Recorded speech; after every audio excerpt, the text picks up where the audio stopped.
What is going on, everybody? Welcome in to the Friday edition of WNBA Live here at FTNDaily.com. My name is Zac Graham, a.k.a. Kawhisenberg DFS, joined, as always, by my good buddy, the Niche Sports King, at least I like to think so. It's Walt Waddell, a.k.a. DubDeuces85. That's where you can find him on the Twitter. 5-game slate tonight, Walt. How you feeling? Good. I have a lot of news that I've been, going through and building lineups and doing the MME thing. And I was a little bit behind on a little bit of news and just trying to keep up with all of it. Usually when I run one lineup, I'm good, but I have 20 total today. So just kind of, editing and messing around with each, trying to build that perfect one. Yeah, I mean, anytime, and we're always really streaming during these larger slates. But, with the W, obviously the news can sometimes be tough to uncover. Sometimes it comes out very quietly. Sometimes it doesn't come out until right before lock. Sometimes it doesn't even come out at all, and we find out things by surprise in the middle of the slate. But we're going to do our best to try to get everything straight for you all, both on the DFS side and the prop side, as we have started to do here on WNBA Live, kind of the inaugural season of doing this stream together. I guess we'll go game by game as we always do. We'll talk props for each game at the end of that breakdown. And we're really going to have to, kind of as we alluded to, really going to have to talk through the injury reports, all the things that we know now and some things that we're still waiting on. Again, 5-game slate tonight, kind of as we do here, Walt, from the wide view, right? Looking at this slate as a whole, particularly on the DFS side of things. Does anything stand out to you? Like maybe are we looking more towards, or I guess I should say, are you trending more towards like a stars and scrubs type build, more balanced, or are you kind of mixing it up? Because 10 teams on the slate, there's just so many ways you can go. Yeah. So I'm definitely mixing and matching. I have, probably a good like 25 to 30% of lineups where it's all just 7 to 9K type of players, and then I have a good chunk of those with the straight up stars and scrubs. If I were to run only one lineup or like my main, I'm jamming in cash, head to head, single entry, that stuff, it is more of a stars and scrubs build because there is so much value on this slate. And it's pretty defined up top. I mean, we're out without, Deladon, Foles, like we know these girls are out. So we've got these really defined up top players to use. So it's really just rotating around them, I think, at the end of the day. So that's kind of how I'm approaching it. With all this value, it just made sense to run more than, 1 or 3 lineups today for me personally, just because I want to get all this exposure to these different avenues, because it's going to be a crazy slate. It's probably going to be one of the higher scoring slates than we've had in a while. And there's going to be a random value that ends up being optimal that we probably don't even talk about. Yeah, I'm right there with you in terms of looking at this slate. So I guess let's go ahead and get into it, because I know you and I can talk about this stuff all day. It's a couple streams we've kind of run up against it. I know last game, I think maybe our biggest slip up of the year, and I do like to be transparent when this happens. We didn't get that link starting lineup out on stream, and it turned out 45 seconds before lock, we're like, oh shoot, Ariel Powers is starting, and she went off. So we'll make sure that the 2 games that start right here at lock at 7 p.m. Eastern, we'll get those starting lineups as long as those teams give them to us, and try to cover everything here. But let's go ahead and get into the game-by-game breakdown. Again, like I said, 2 games going off here at lock, that being New York and Indiana. And then Chicago and Connecticut, which is a highly competitive game, maybe the one on this slate. I know you'll probably lean towards your Storm going to Dallas to take on the Wings, but I think this is the game, Chicago and Connecticut, that I would most like to watch tonight. But we'll start with the Liberty and the Fever. This one, the Liberty on the road tonight, but 1.5 point road favorites, 160.5 implied total in this one, the second highest on the slate. Actually, these 2 games at lock, the 2 highest or 2 games with the highest implied totals on this 5-game slate. For the New York side, we still got Laney out, Willoughby out, Dee Richards is out. Although I think Dee might be back on Sunday. I think that's the kind of the word on the street here. We've seen Sabrina Ionescu really come into her own with Laney out over the last 3 or 4 games, both from a real hoop standpoint, really keeping this team in games and contributing across the box score. And that, of course, translates to the fantasy side of things. So you had the article today. As always, if anybody missed that, I would pull it up in another window. You can listen to us talk, read through what Walt had to say, because that is always chock full of maybe a little bit more detail than we can get to, touching on every single player here on the stream. But I know Sabrina was kind of one of your core plays today. So I guess start with her and talk to me about why we should be paying 10-7 for Ionescu on this slate. Yeah, it's it's tough because normally, this entire season I haven't really prioritized her at all. I've kind of done the whole, like, when they're playing weaker opponents, we can roll with her. When they're playing tougher opponents, we can, fade her. So he definitely qualifies for that playing against Indiana. But even if they were playing a tougher opponent, I would still want to use her even at the 10-7 price, and especially so on FanDuel over there at 7-8. Again, there's only a handful of upper tier plays on this slate that are actually truly viable for the price with all this value we have, and she happens to be one of them. Going into this, she's had 2 games against the Fever. She's averaging 27, 5, and 4.5 assists with 2 steals during those 2 games. 47% of her 17 triples. I know it's only 2 games, but being as the WNBA, that's kind of our sample size we have to work with because they play each other, 3-4 times max.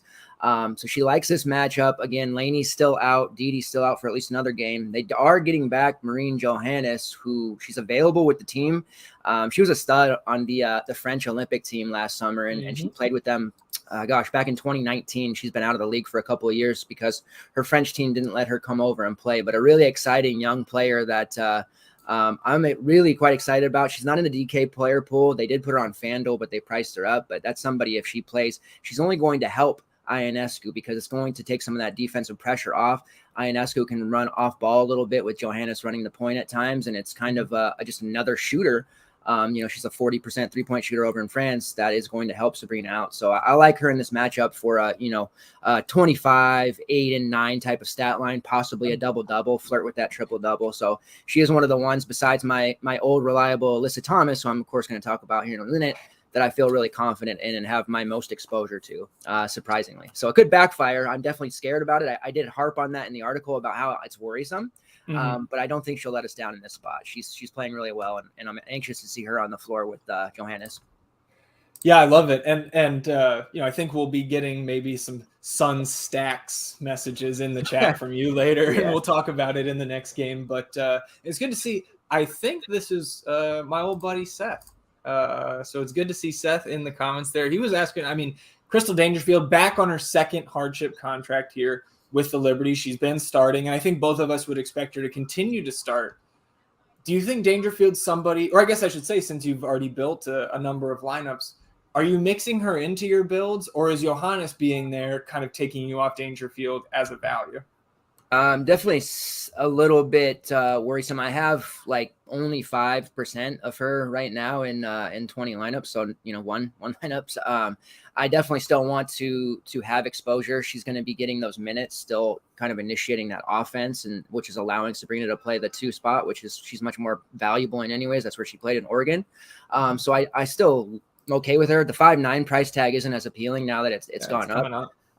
There's still some, pretty reliable values underneath, but you will get her low owned. Probably, even at 5%, she may not even hit that. I may still be over the field. So, definitely still like her. I think, they made that trade. They traded Asia Dur away, and then cut Megan Walker. And I think ultimately when Laney returns and they have to terminate her second hardship deal, it sounds like they're going to go ahead and sign Dangerfield to a rest of the season deal. So they definitely like her. She's going to continue to play and probably start. So, I definitely don't hate the play. Not as a main team, but I have exposure for sure.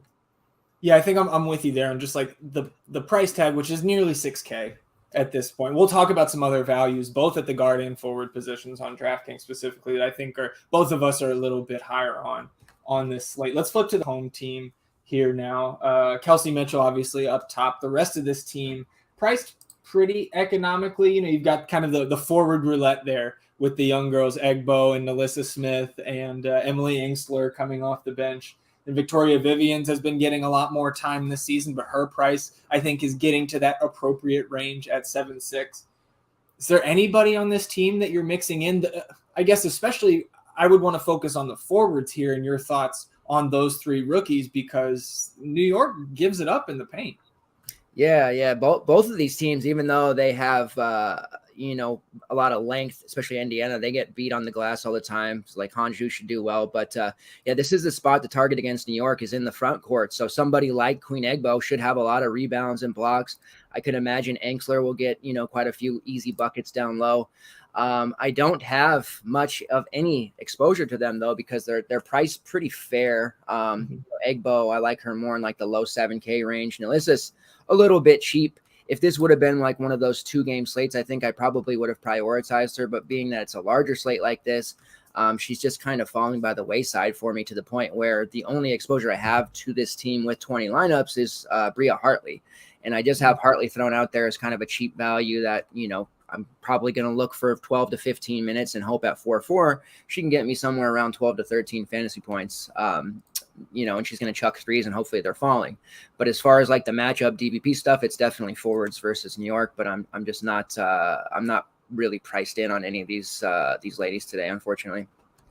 Yeah, I think if I had to take a shot there, it would probably be on Melissa. I just think she's probably the best floor ceiling combo of the three. Certainly the safest minutes. And she had a pretty poor first half, I believe, on Wednesday. It was either Tuesday or Wednesday the last time the Fever played. And then she really turned it up in the second half and finished with over 30 DK points. Is there anybody else from this game on the DFS side of things that you want to talk about before we look at some props? Just Hanju. I think that at 7.5, her price is starting to kind of like people are looking away now because it's rising to a fair price. It is worth mentioning that her minutes are trending in the right direction. She had 25, 20. Then against Washington, they dropped her to 16 and people started jumping off. But in the last 2 games against Minnesota, 23 and 25 minutes, one of those games she took 12 shots. So they're really getting her in more. I'm kind of angling for them to start her over Dolson, but they paid Dolson all that money, so I get it. But if she's going to continue to get 25 minutes, 7.5 is not going to be the correct price for her. She needs to be much more higher, somewhere between 8.2, 8.5. So I have exposure to her in this matchup as well. Like I said in the article, Indiana has the height, but they're young. There's a lot of rookies there, and they do get beat up on the inside by aggressive players. So and Zoo is kind of an inside out big. So I do like her. Yeah, I mean, she's good for at least 1 3-point attempt per game, it seems like. And she's not a bad shooter for being 6'9", 6'10". Seth, very much on the Nalissa Smith play there. So I don't hate it. I think she's going to be low owned. Let's flip to the props because I see Josh in the chat. It's good to see Josh here with us. He was asking me for some prop takes earlier, and I said, hold off till the stream. I know we're going to have a ton of them. So let's go ahead and jump in. On this first game, this wouldn't be like a core prop for me if I was playing on Prize Picks tonight, but I do like Natasha Howard over 27 fantasy points there. I do think a lot of the places that I would focus if I was playing there tonight would be on these fantasy point props. They're just a little bit less volatile. We have a lot of data on a lot of these players in terms of their fantasy points per minute. It is FanDuel scoring here on Prize Picks. So again, three points for stocks. Natasha Howard can produce stocks with the best of them. So I'm a fan there. And then I think Melissa Smith, 5.5 rebounds. I like the over there as well. Where are you looking here? Are we maybe going Sabrina here? Yeah. So as far as fantasy score goes, I typically end up heavy on that side too, as opposed to like the individual props. But Sabrina over 29 fantasy points. I know I talked about this on the last stream. Anytime that's a regular starter is between like 22 to 25, I usually slam that. And then you have that upper echelon, elite players that when they dip under 30, I usually hit the over. So I like her over 29. That seems pretty advantageous. As far as the rebounds go, you mentioned Nalissa. I also like Queen Egbo at over 5.5 rebounds. She's not, where Nalissa is going to be, actively involved scoring, pushing, 15 to 16 real points. Egbo's more of like, just going to rebound and block shots and not really be featured on offense. So I like her to kind of collect, somewhere between 7 to 8 rebounds tonight in this particular matchup. Whereas I'm not too high on her for DFS purposes. I think that rebounding number is a little bit low for her, as long as she doesn't get into foul trouble and Ankler comes in and goes nuts. But those are the two that I'm primarily looking at from this game. I love that call, man. That is that's fantastic. Egbo averaging 7.1 rebounds on the season. It's 14. That's a 14-game sample so far for her career, and she's over 5 rebounds in 10 of those 14 games. So great call by you there. Little NBA news here, just to butt in, from the men's side. The Hornets closing in on Kenny Atkinson. as their next head coach. So I was not necessarily in agreement with getting rid of James Borrego, but Kenny Atkinson, another good coach, was great with the Nets and deserves another shot. So happy to see him catch back on there with the Hornets. Let's jump into the sky and the sun here. As I mentioned, I think this is the game that I would maybe most want to see. And I think on this slate on DraftKings, at least, it's hard for me, if I'm like tinkering with builds here, it was hard for me to find a lineup that I really loved without at least one player from this game. So I guess let's start here on the Chicago side. There again, on the road here tonight are the Sky, 6.5 point road favorites, 162.5 implied total here. Candace Parker, obviously one of the best players, not just in the league currently, but in league history. She's at 10-2. We really don't see Candace Parker crack the 30-minute mark all that often, though, which for me, especially when I was playing in the previous years, Walt, it was tough for me to get to Candace Parker on a larger slate just because the minutes upside doesn't seem to be there.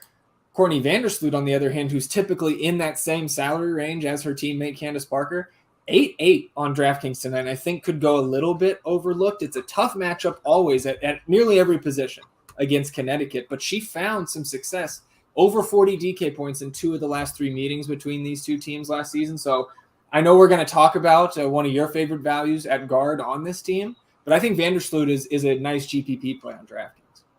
Yeah, no, I agree. Vandersloot, like the definition of GPP the last couple of years of her career, because, when you think of her, you think of an elite player, and then you start breaking down numbers and you're like, wow, she's legit capable of giving me only 10 fantasy points, but she could also drop a 60. Like that's a real wide range of outcomes. So people tend to shy away from her.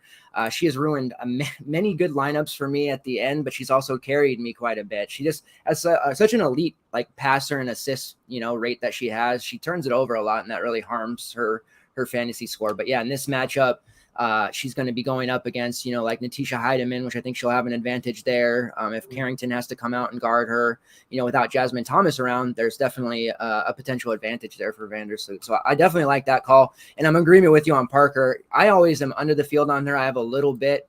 When we get to prize picks, I like her number there a little bit better. She's another one that's like, could put up 20, but also could break the slate at 60. Like we've seen that happen already this year. And she's probably going to have to play on the higher side of the minutes anyways, because they're playing such a tough team, but also their coach, James Wade, does a good job of kind of monitoring that and knowing that, the regular season, especially early, you just can't play these ladies into the ground like we're seeing Vegas and Connecticut do. That's for the long term. That's just not going to work out. We're already seeing Vegas have injuries and Connecticut, of course. So I think that, she'll probably still be stuck there between like 28 to 30 minutes, which really does harm her upside and kind of put the other pay ups around her a lot better spot. I do still like Kalia Copper at 7-3. There's a couple of players in her range only by like 500 or 600 that are kind of popping for me a little bit more when I ran the Opto this morning. So I'm not going to have as much as her as I normally do, but she's a very safe kind of like cash head-to-head double up type of play. The 30 minutes are locked in there. She's going to score 20, 25 fantasy points as a floor with upside for more. So I'm still on the Copper train, but she's not a main team play for me for the first time and since she's been back pretty much. And then, it brings me down to Julie Allemand, who is on the same French team as Marine Johannes. So they play together. Pretty badass team. She's available. She kind of flew in and was at the last game, but wasn't dressed and ready yet. She is dressed. There's on the Twitter. She's taking shots. We don't know just how many, minutes she's going to necessarily play. I think it's pretty hard to play her on Fanduel when you have this other value, because they did price her up pretty high there. And I made sure to mention that she's like $5K on Fanduel, which is a little bit higher for somebody who may only play 10 minutes. The risk is a lot more worth it on DraftKings at only 3.7, because even if we can squeeze out, 9 to 12 fantasy points from her, the pay-ups we're going to rely on, if they get us 40 plus, we'll be feeling pretty good. Allemand is a really strong player. She played in the her first year at WNBA. She was with Indiana. It was a real poor Indiana team, but as they usually were. But she averaged 8.5 points, 4.5 rebounds, 5.5 assists, and 1 steal per game. She just kind of loaded up. She was always low owned that season. I remember that well. She's putting up 30s for us. And then for her French team, she averaged 10 points, 3 rebounds, 6 assists, and a 1.5 steals. So she does a little bit of everything. And I think that she's kind of the heir apparent for when Vandersloot does call it quits. She's clearly going to cut into the minutes of, Rebecca Gardner, Dana Evans, like those players who have been getting those bench perimeter minutes. So it's going to hurt them more than anyone. And if they are doing this kind of minutes cap for the starters, I don't know if they'll keep Sloot under, 32 minutes or something. But yeah, I do think that Alleman is going to be a nice play today. I wonder about how much ownership she'll actually draw with the amount of value we have. We're certainly not starved for it. But again, at 3.7, I'm willing to take the risk that, she plays 15 minutes is really what I'm looking at, and about 12 fantasy points to bring back. Yeah, and that type of value, again, like you said, you don't necessarily need 20, 25 fantasy points from players that are that cheap on a WNBA slate to get you up to the top of the leaderboard. So I like that call a good bit. And, the minutes volatility as well. Maybe you do get 20 minutes out of Alman tonight. Yeah. Like these players that are coming over from the European seasons, it's not like they've been sitting out, right? They've been playing at the highest level. So she should be ready to go here for however many minutes Coach Wade wants to give her. I did want to touch on Josh's question. I know we're jumping back a little bit here, but he was asking if we would pair Nalissa and Queen Egbo together. And I would stay away from that. I imagine you would as well. Yeah, no, I wouldn't be pairing any Indiana players on a slate this size. If they were playing like, Seattle or something and it was a 2-3 gamer, then yeah, but not today. So I'm looking at in the premium Discord chat here at FTN Daily. I do see our good buddy Cam in there posting his little 5-way parlay over there on Prize Picks. So our premium members, Cam, very sharp player in all things hoops. Go way back with Cam there. So if anybody wants some of his picks, I would definitely take a look there at the premium Discord. Let's look at the Connecticut side now. And since, you're Mr. Con Stacks over here, I'll just let you take it away. Talk to me about the Sun. Yeah. So their rotation is it's so nice for DFS purposes. They run a real pretty, short, shallow rotation. They finally got everybody healthy this year. And then within a couple of games, they lose Jasmine Thomas for the season. So things are a little more condensed. They are running a larger lineup. So it's more of an Alyssa Thomas, Jonk Jones, Dwana Bonner, Courtney Williams, and then you would think Natisha Heidemann, who starts, but they're playing Brianna Jones a lot more in the second half over Heidemann, which you'll notice Heidemann's logs there. She's started out playing upper 20s, early 30s since Jasmine went down, and now she's kind of hitting like 15 to 20. So it's hard to play her. Brianna Jones, a real nice GPP play for that reason. They're running a much larger lineup. And Alyssa Thomas is kind of like the De'Erica Hamby mold of a big guard, as their team always calls her. She's averaging 5.5 assists. As kind of this hybrid, guard. She brings the ball up the court at times. She can post up. Like she's just a really tough cookie. And probably my favorite player. Like to me, she's the first month of the season, she's a clear MVP. It's flabbergasting to see they released the All-Star votes today, the first wave, and she's not even in the top 10, which okay. But then they showed the second and third wave, and she's like had 5,800 votes. So she's like 19th or 20th vote, and she's like the third best player in the NBA or the WNBA right now per statistics. So I don't know what people are doing. I know it's a popularity contest, but still I'm just like, wow, I'm flabbergasted by that. I did read an article yesterday that said Connecticut should consider, and they're talking about, I guess with their staff, this was a beat writer, starting to get players like, Anderson and Carrington more minutes so that, as they get into the stretch run and inevitably fouls happen, other injuries, ailments, they're not going to be, caught with their pants down, because if somebody else were to get hurt, towards the end before the playoffs, they'd be in really rough shape, especially with Alyssa Thomas's injury history. But 11-2, I know a lot of people will look at that and say, I don't know, that's pretty high, especially with Jonquil at 10-3. But her and Alicia Gray, like they're expensive. They're not as high. Well, Alyssa's been high owned lately, but at the start of the season, she wasn't as high owned, and they just keep producing. And the fact that Alyssa's top 5 in both rebounds and assists average, she averaged 8.8 rebounds, 5.6 assists, is really just kind of gives you that high floor. She'll score anywhere from 11 to 15 real points and does it all in about 32 minutes. So if this is a game where it's close and they want to play her more, she could potentially easily spike a 50-55 type of game.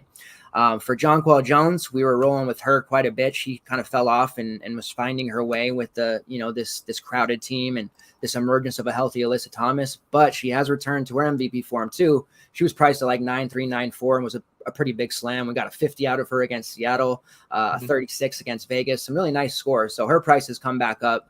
Going against Chicago, I'm probably going to be less exposed to her, but I definitely still have, 3 or 4 lineups. And then as far as like the Bonners and the Williams and Heidemans go, I have very little exposure to them just because they're a little more volatile. Their floor is much lower. And I do, like I said, have some Brianna Jones, but Alyssa T is definitely in my main lineup. And this is where I like with the stars and scrubs like build, you're looking at, fouls, EDD is out. You have Alyssa Thomas, Stewie, Ionescu, Tina Charles, and Jonquel Jones as kind of your expensive options. Just kind of, when I look at that group, like, yeah, I'm going to definitely play Alyssa Thomas from that group, or me personally, because of, she has the highest combination of consistency, floor, ceiling, everything you want to throw at it. So I'm all over her yet again.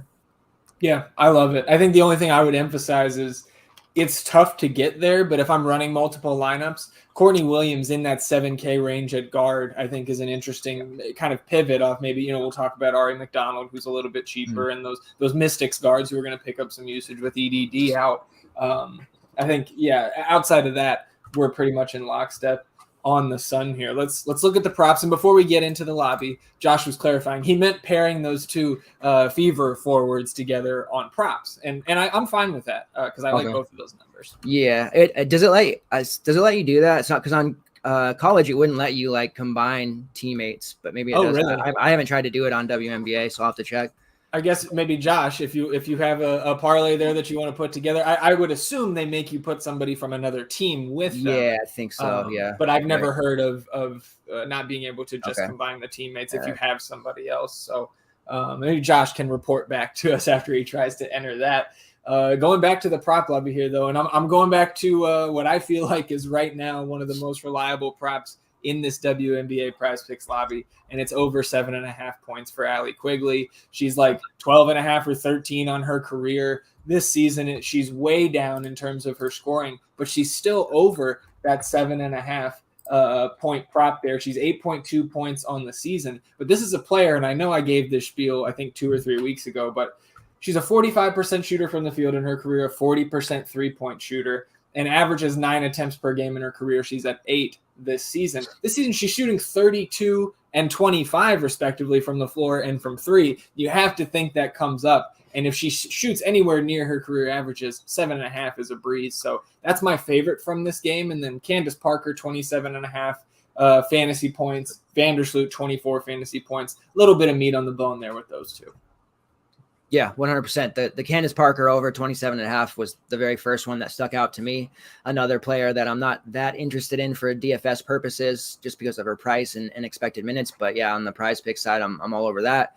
I still like Kalia Copper over 21 until they push that number closer to 25. I'm going to keep slamming the over. It's been slow. It was 17.5, then it was 18.5, then 19.5. Now they've gone to 21. So they are raising her each game, but it's just not enough for me to jump off just yet. And then going to the rebounds, Alyssa Thomas, averaging about 9 rebounds per game. We've seen her get a bunch of double-doubles, so I'm going over the 8.5 rebounds for her.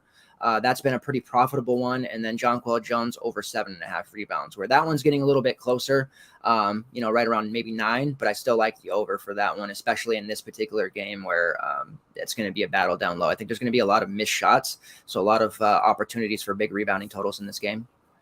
Yeah, that's the thing about both of those Connecticut forwards, I think, is that when you get a game like this that projects to be competitive right down to the end, for 40 minutes, those rebound totals are a little bit low if they keep them in the range that they're at. So I'm right there with you, especially on the Jonquel Jones. We've seen her lose time to some blowouts this season, and it hurt her stats across the board. But recently, she's been getting the time in these competitive games, so I love that call. Let's flip to your team here. Seattle Storm going to visit the Dallas Wings here in Texas. Storm, 5.5 point road favorites, 153.5 implied total in this one. Seattle completely healthy, I think, at this point. Maybe the one team in the league that has an empty injury report. The other side, Marina Mabry, will be out for the Wings, so certainly some usage opened up on the Dallas side. But let's start with the visiting Storm here.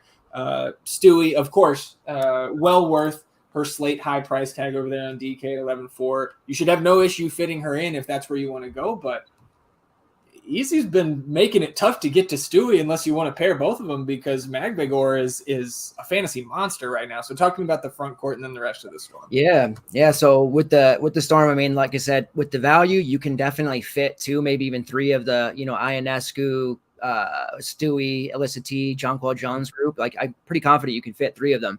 So she's in that mix. I'm definitely higher on Izzy just because we're getting that discount. I've been hyping her up for the last couple of seasons. She only played, coming off the bench the last couple of seasons, she didn't, afforded a lot of minutes, but you could see that upside, that talent. And then last year for the Australian Olympic team, she really went off. So I'm excited to see her starting, doing some damage. She just scored her best game ever, 42.5 fantasy points against a very difficult Sun defense. Atlanta's defense is improving. She put 33 on them. Prior to her being out for COVID, because that's what she cost her some games being in the protocol, she had 3 straight games of 30 plus fantasy points. So she's in the midst of her best, season ever. Playing next to Stewie is really helping her. She obviously benefited from Mercedes Russell being out as well. Russell's back now the last couple of games, but I'm happy to report that she's only playing, and not saying I don't want her to play, but it's not costing Izzy minutes. She's playing around 10 to 12 minutes while they're kind of reaccumulating her back into the lineup, but it's not at the expense of Izzy. And I was worried they were going to throw Russell in there for 25, 30 minutes and really kind of mess up the flow. Mercedes is a much better, defender than Izzy, even though Izzy's a great shot blocker, but clearly offensively, Izzy is a better option. So I like how they're doing it now. I'm sure Mercedes will kind of start cutting into her time or Talbot's time here soon. But for now, we can keep on riding with Izzy going against this Dallas, team. This is a team that historically gives the Storm a pretty hard time. The last couple of seasons they've played in overtime or right down to the wire. I do like the Dallas spread in this one. If there's anyone that's betting out there, I'm betting against my team there because I don't think that they should be favored by so much. Sure.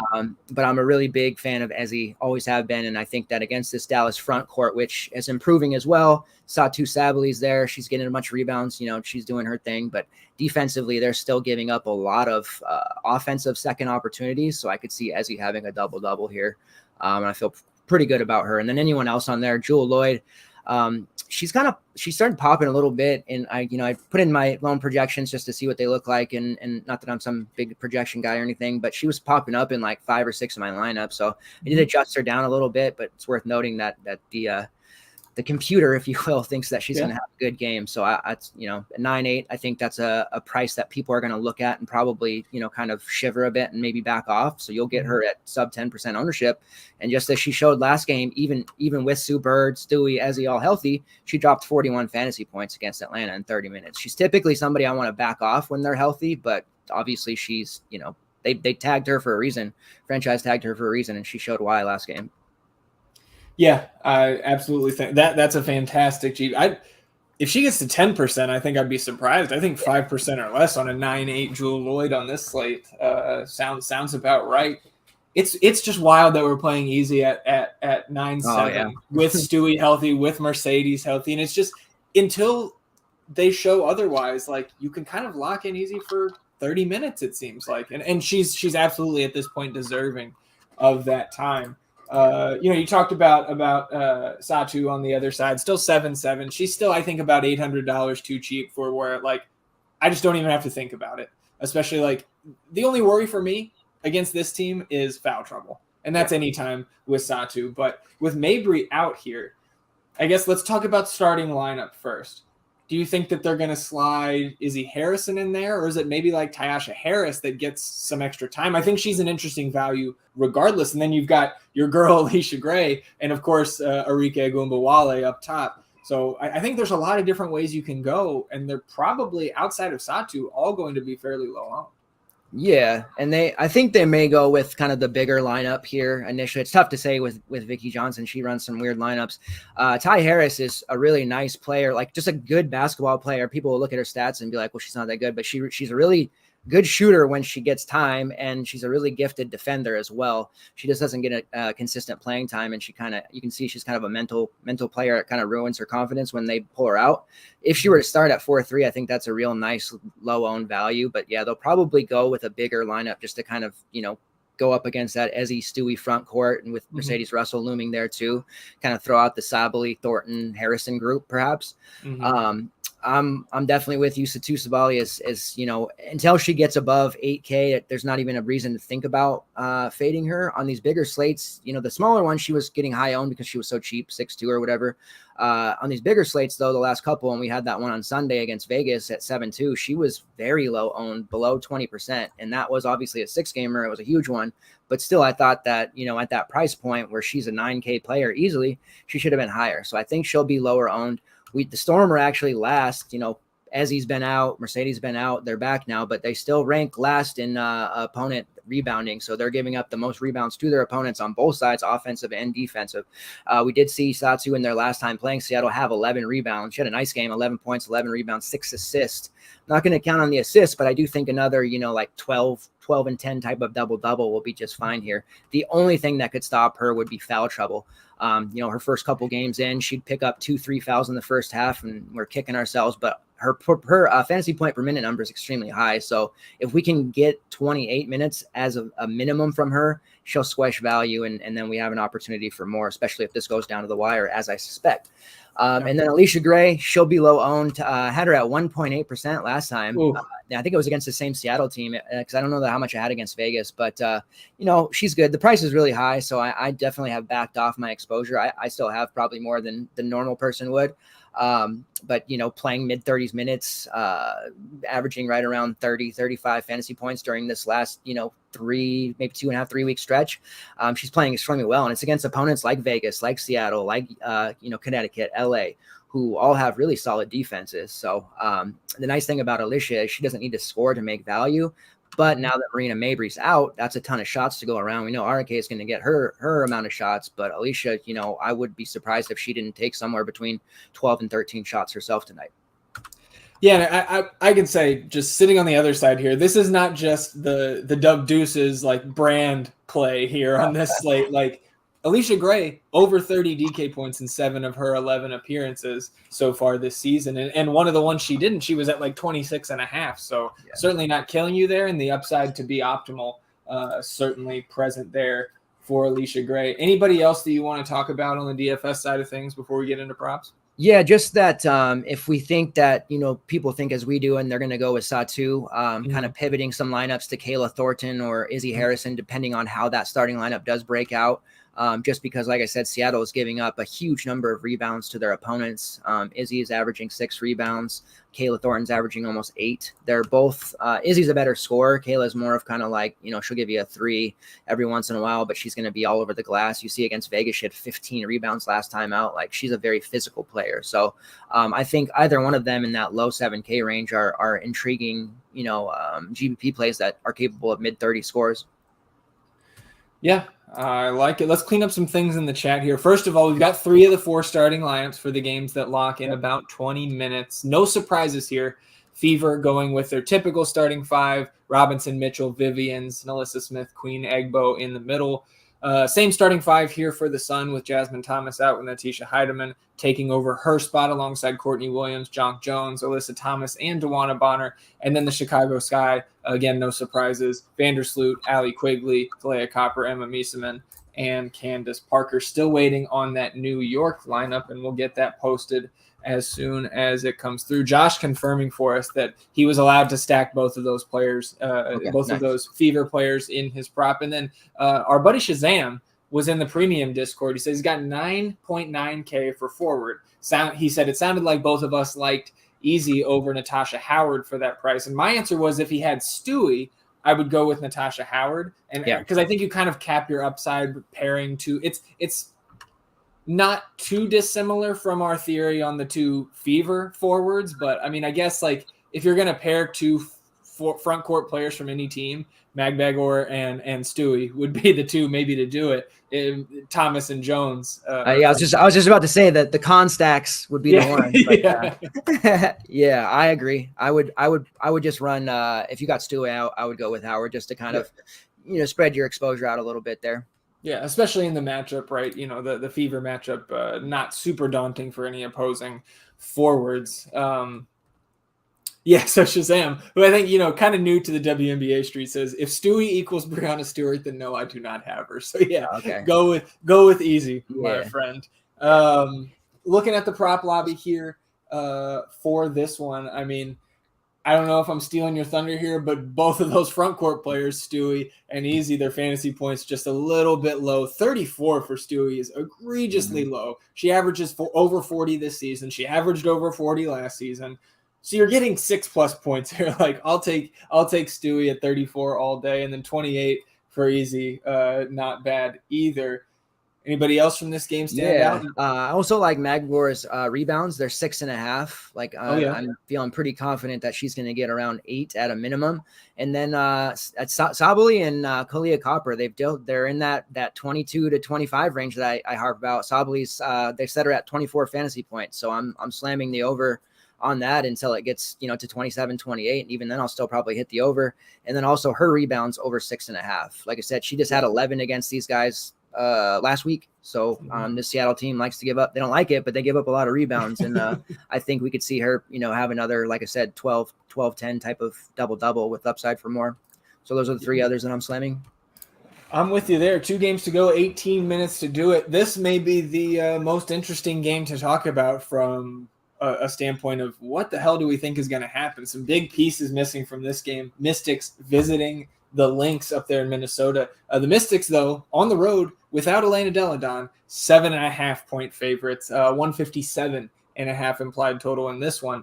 Elena Deladon, I know both you and I reacted very negatively when we saw that she got hurt last time out with the back soreness. And luckily, it doesn't seem like the team is saying that this may not be a long-term thing. It may be extremely precautionary, which is how they've been handling her and should handle her back issues. But without her, most expensive player on this Mystics team, Natasha Cloud, 8.7. Everybody else sub 8K. We'll talk about the front court. On the other side, Sylvia Foles out, I believe, indefinitely, at least multiple weeks with a knee issue, kind of completing the early season tank that we've been watching unfold for the Lynx here. Yeah. I believe the Lynx signed, I don't know who it was, did sign a hardship player, I believe, but the bigger thing for them, Damaris Dantas, back in this front court, and she's 3-1. So getting ahead of ourselves, or I'm getting ahead of us here a little bit, I think, but she is my favorite value on this slate at 100 off the minimum.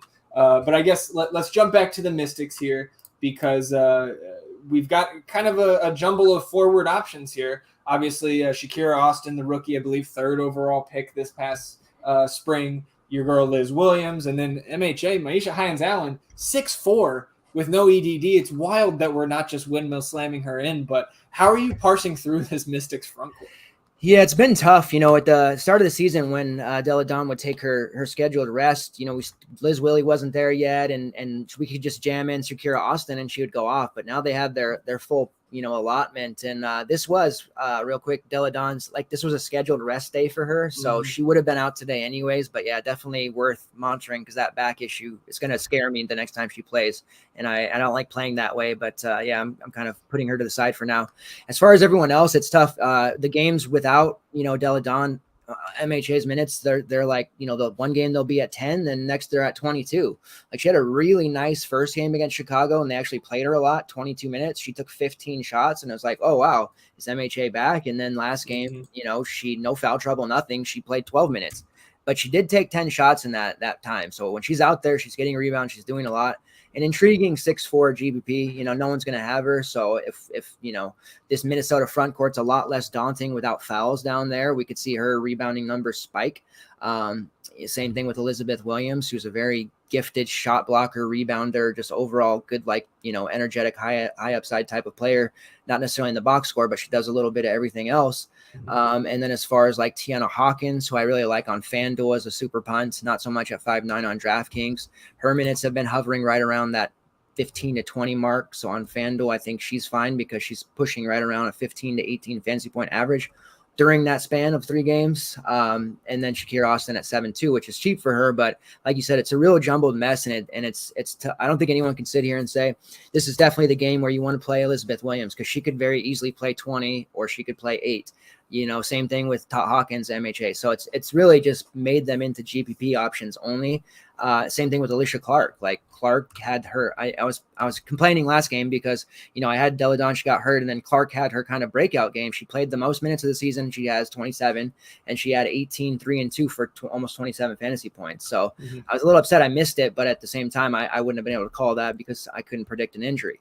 So you have to throw Clark into that mix as well as somebody who's going to be getting 20 minutes. So it's really tough to do the forwards. I think right now for me, I'm leaning towards Ariel Atkins at 7-9. That price to me just sticks out because she's been a player who's been over 9K a lot of last year, most of this year. You see what her kind of upside was. She almost put up 40 last game. She's had a couple of games of 35, 38.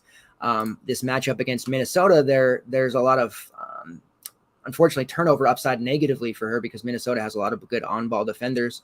But at this price, she's another one of those players that I might not ordinarily have a lot of, but when I was running that optimizer, it was giving me, 40% Ariel Atkins, and I'd set her kind of high, I guess. But so I have probably more exposure on her than I would have expected. Without EDD, she's going to be the one, even though they're different positions, she takes over that alpha role. She gets more of those shots. She's driving down the lane, generating points at the foul line, taking threes, just doing a little bit of everything. And her and Natasha Cloud play kind of like a two-player game where they're the ones handling it, whether it's a bucket or the assist. So I expect, 35, 36 minutes, something like that from her, not barely coming out of the game where the forwards are all going to rotate. I'm going to let others kind of play that guessing game and just take that Atkins usage, which I expect to push her close to 40 fantasy points tonight. I feel really actually quite confident in her. Yeah, I love that call on Atkins there at 7-9. I think it's tough to really pinpoint where the majority of the ownership at the guard position is going to go tonight. I think it's a little bit easier to do with the forwards up top. Just so many ways to go at the guard spot. Let's talk lengths though, because then I'll kick it off. Damaris Dantas, my kind of value play du jour tonight. I don't think a ton of the field is going to be on her. I think it was kind of quiet that she is back available for this team tonight. And while it remains to be seen if she actually will jump right into the starting lineup, I don't imagine she will. I think they'll start Nicolina Milic or maybe like a Bridget Carlton or something, and they kind of slide and go small. But Dantas, even if she's going to get kind of like the Alaman play, right? Like if she's going to get 15 to 16 minutes here, which is absolutely in the cards with Sylvia Falls out, 3-1 is tough for me to pass up in terms of opening up the options to get multiple studs into your lineup. But then let's also not overlook Jessica Shepard if you're going more balanced, because this is going to open up some more usage for her as well. And she's been up and down this season, but the minutes have been extremely strong, right in that 30 range on the season. And we saw her produce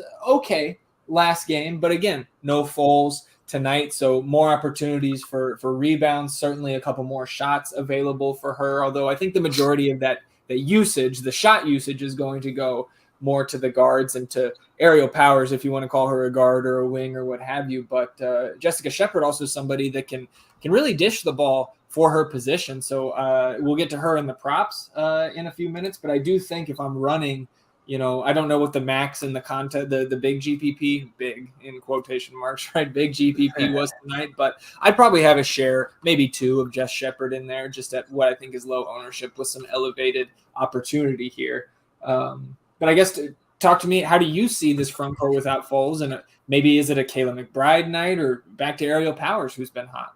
Yeah, so I think, I'm kind of right with you, kind of looking at the Milic, Dantas, Shepard group, and I think a lot of people will be doing that also. So looking towards Powers and McBride, whose price feels a little bit high considering everyone else. But then you have to take into account that, Fowles is out. They don't have Collier yet. Like, there's a lot of usage to go around, and Powers has been taking more of the, alpha role lately. So I like both of them a lot for GPP purposes, just because I don't think either are going to draw ownership. Definitely not McBride at 8.5. I think people will be scared off by that price point. And I expect both to take heavy shots. But where we're going to really kind of make our money and be able to, make strong lineups up top is getting this group between Milic and I was even kind of looking at Elisa Cunane before this Dantas news, but probably not so much now.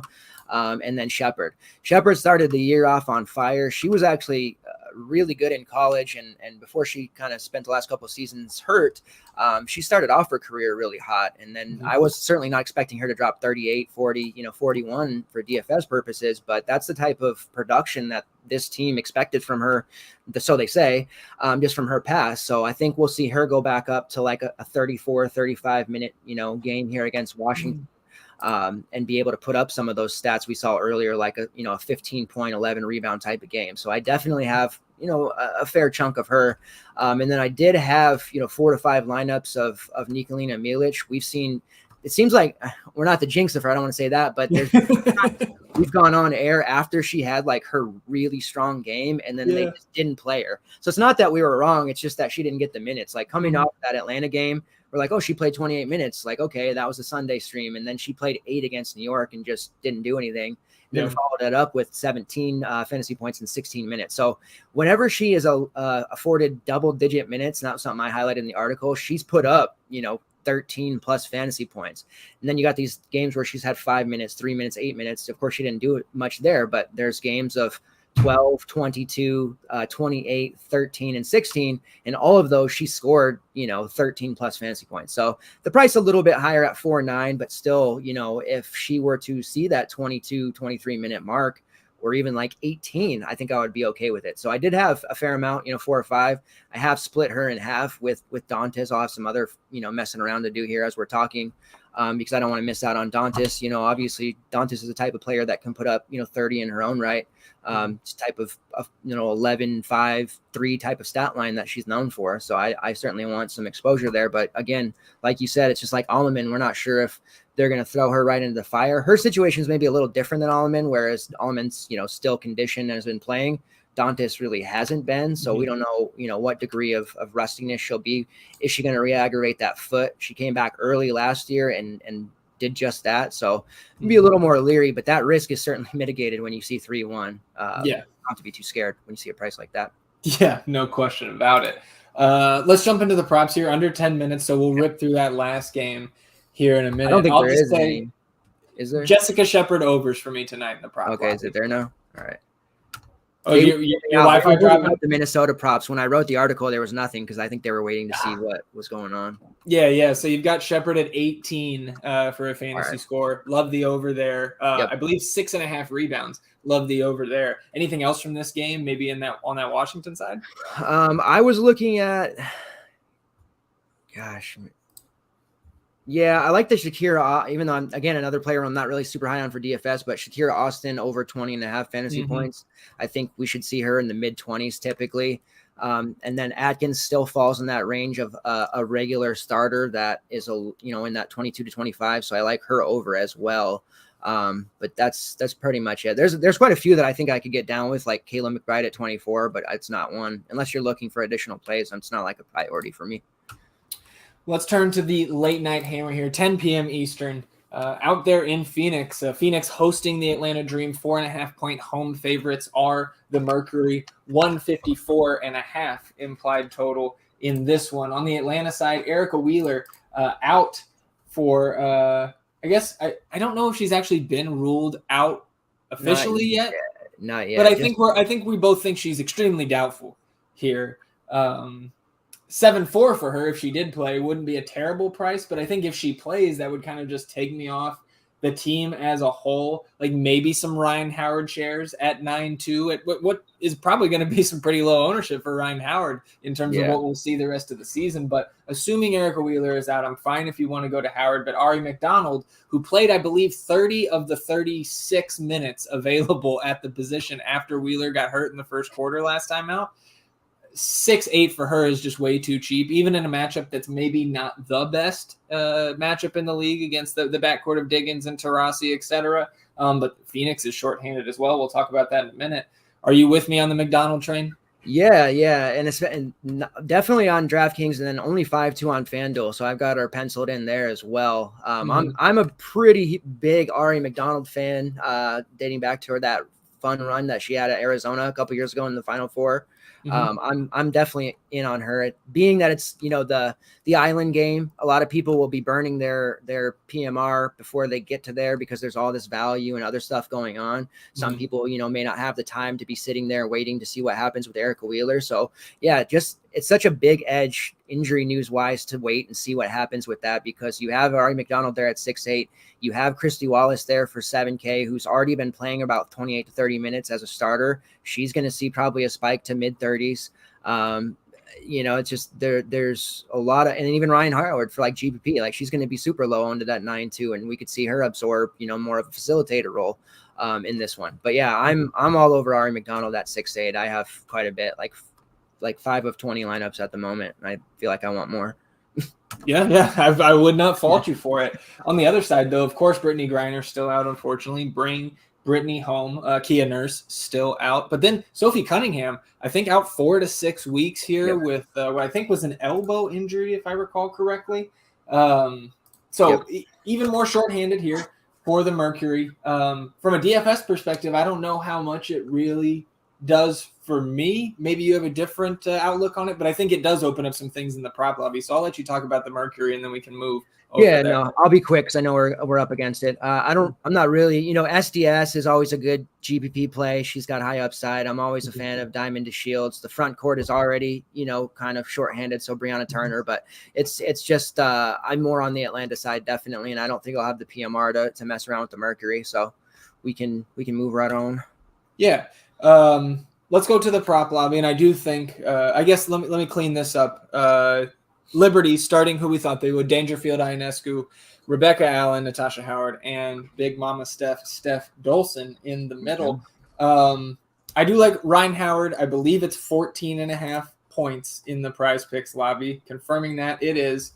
And then on the fantasy point side, I do like Brianna Turner over 19.5. That's giving about 4 points. I think from what she averages on the season, and certainly last season, those minutes should be extremely solid with the shorthanded nature of this rotation. Then I think it's not a slam dunk for me, but Skylar Diggins-Smith 28 feels like there's a little bit of value there on the over as well. And I feel like I come off at least as kind of a donkey because all I'm doing is throwing overs out there, but when they're giving us this much value on the fantasy point side, it's tough to get away from.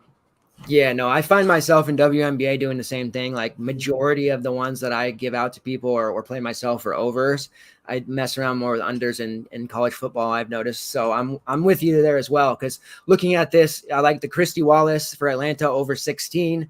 Just with Wheeler banged up, even if she does play, I feel like she'll be limited.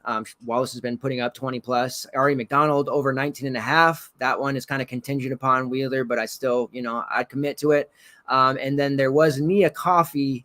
It's up to 11.5 now, but when I released the article, it was 11. I still like it over 11.5 fantasy points. She's out there for, 22, 23 minutes. She doesn't really need to do a whole lot to get 12 fantasy points as a starter. So I'm taking the over there as well. Yeah, dude, talking about a feast or famine type of player when it comes to fancy points in the coffee, but she is averaging over 15 on the season, so I do like that call as well.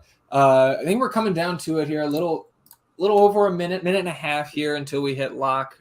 So fire any last minute questions in there. I did want to get to Josh's question. We're up against it, and I know you listed some in your article, but he was asking for like our top 5 or our top 5 favorite props over there on Prize Picks, if we could narrow it down to that. So I'll give you a second to maybe pull up some that you would like to highlight, but I'll go through mine again. Would be Quigley over 7.5 points. I'm with you on Egbo now. I love that over 5.5. That's a fantastic call. Brenna Stewart over 34 fantasy points. I like Jess Shepard over 18 fantasy points, and Brianna Turner over 19.5 fantasy points. But we covered, 30 props, and I think both of us like them all. This is probably, aside from the Sunday, which I think this might even be better prop wise than Sunday. They feel like even softer tonight. So this might be our best day in terms of soft lines. But for me, Izzy Magbouor over 6.5 rebounds. Satu Sabali over 6.5 rebounds as well. Both of those feel pretty strong. I like the Kalia Copper over 12.5 single points. I know I mentioned fantasy points before, but I did list the single points in the article. I do like her to beat that. Alyssa Thomas over 8.5 rebounds. Got to roll with my girl there. And then I'll hang myself out to try a little bit with the Nia Coffey play. 11.5. It just, against Phoenix without Griner, I feel like she's got to be able to get 12 fantasy points. If she can't, then I'll never recommend her again. Yeah, I like it, man. Well, we are at lock here, but I did want to make a couple programming notes here before we get out. First of all, in 30 minutes, myself, Fast Eddie Fear on the NBA side of things. Of course, the stream is for free. We will be live for an hour. We're going to end a half hour before that NBA slate actually locks, Walt, because I'm headed to the U.S. men's national team game against Grenada tonight down here in Austin. That starts at 9 local time. So I'm going to make sure I have enough time to get down there with my buddies and catch that one. And I think I'm going to be sitting there maybe with the NBA Finals game on my phone while I'm watching the soccer game live, just like a true degen. And then I did want to note next Sunday, it's looking like Walt will be maybe solo. I'll be out of town. If I can jump in for a little bit maybe and chop it up, I'll try to do that. But at least going to be a solo Walt stream. We can guarantee that next Sunday. I believe that's the 19th. A little early there, especially for you on the West Coast, Walt. I believe it is a noon Eastern lock. So that may be an 8 a.m. stream for you, but we'll certainly communicate that in the WNBA premium Discord here at FTN Daily as that stream approaches. I did want to thank everybody who tuned in today. We got into double digits here after lock. So if you guys could on your way out, hit that like button if you haven't. Helps us get exposure to these free WNBA streams. We're trying to grow our WNBA community here at FTN Daily, and hitting that like button gives us more exposure there. Helps to grow the channel as well. So if you liked anything you heard tonight, or maybe have some success, keep hitting that like button for us and keep tuning into WNBA Live here at least once a week at FTN Daily. Walt, before we go, any parting words for the people? No, I appreciate everyone. Continue to support the show. Like you said, next Sunday, I'm used to the early locks or the early shows on Saturdays from or the weekends from college football and college basketball. But I'll be in the Discord. Lots of niche stuff going on. CFL, it's a multi-day slate, so the next game's happening. I'll post any stuff that is going on in that all football room, and then of course I'll be in the WNBA Discord room as well. If anyone is got free time to check in, and tilt with me, then let's do it. But appreciate it, everyone, for tuning in. I love it. I appreciate you, Walt, for joining me here on another edition of WNBA Live. I will see everybody in half an hour for Live with Fast Eddie Fear, breaking down the NBA Finals Game 4 showdown slate tonight. You will see Walt again here next Sunday, early morning, and we will publicize that when that date approaches. We appreciate everybody again. For Walt, I'm Zach. Good luck tonight, everybody, and we do it for the women as well, as always. Let's get these beans.